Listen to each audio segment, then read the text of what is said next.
In this video, I'm going to be talking about my hands-on impressions with King's Bounty 2. We got to play this game rather recently and get a good look at it. This game comes out later in August, so if this is something you've been looking forward to, then you want to watch on to find out what we think about it so far. I think the first thing that any King's Bounty veteran will notice almost immediately is the change to third-person movement around the map. This was previously done sort of in an isometric style while you're riding around like a fantasy map exploring areas, but now they've sort of done this traditional third-person way with it to try and make it feel more real, I guess. So now you're going to move around the map talking with people, making dialogue choices here and there, and picking up quests all from this third-person experience. And then when there are combat scenarios, you're going to trigger them much the way you did in the old games. You'll move in and they'll trigger, and combat will, turn into the traditional turn-based combat that you've known come to expect in the King's Bounty series. A couple of things to note here are that there are 3 characters you can choose from at the beginning of the game. There are 3 different classes. There is Warrior, Mage, and Paladin.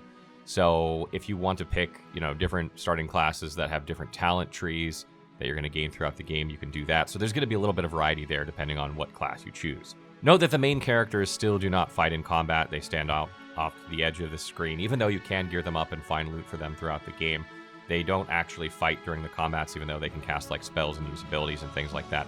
They're kind of off the map. I think the thing that strikes me most about King's Bounty is the amount of customization there is. There's just so much between the talent trees for each character, the gear that you can equip, the abilities and ranks of the units and different types of units you can recruit and, rank up, and they're all that combined makes for just a ton of customization in the way you do battles in the game. And I think it's probably, obviously the defining characteristic of this series is the way these turn-based battles take place. And if you're looking at the gameplay, I think you'll notice right away that it feels and looks kind of similar to the way you would remember King's Bounty, just slightly, brought up to modern standards a little bit. Not even completely modern. It has a little bit of that old school feel to it. And I think players who are fans of the series are actually going to appreciate that they didn't modernize combat too much, and it still has that old school feel to it a bit. Unfortunately, this old school feeling also applies to the characters of the game, the voice acting, the animations of characters, particularly when you're having dialogue with them. You see their face barely move. A lot of times their voice doesn't match the character, or it just sounds awful, the voice acting. And it really makes you feel like you're back in 2008, 2009, something like this, when it comes to the quality of this part of the game. Because of this glaring issue, it almost makes me wonder if they shouldn't have changed the way they designed the game. Because, frankly, I think the idea was outstanding in order to turn it into this 3D model where you're moving around with a little bit more immersion in the game world. However, because the game, has historically been a lower budget game, I feel like that sort of high fantasy art style that the game has always had sort of masked some of that lower budgetness, because it didn't try to look realistic. It didn't try to feel realistic. It looked, almost cartoonish to a certain degree, and that was part of the magic of the game. But now that it's trying for realism, you're really starting to see that issue, and they just didn't quite hit the bar with it so far. I mean, this game's coming out next month.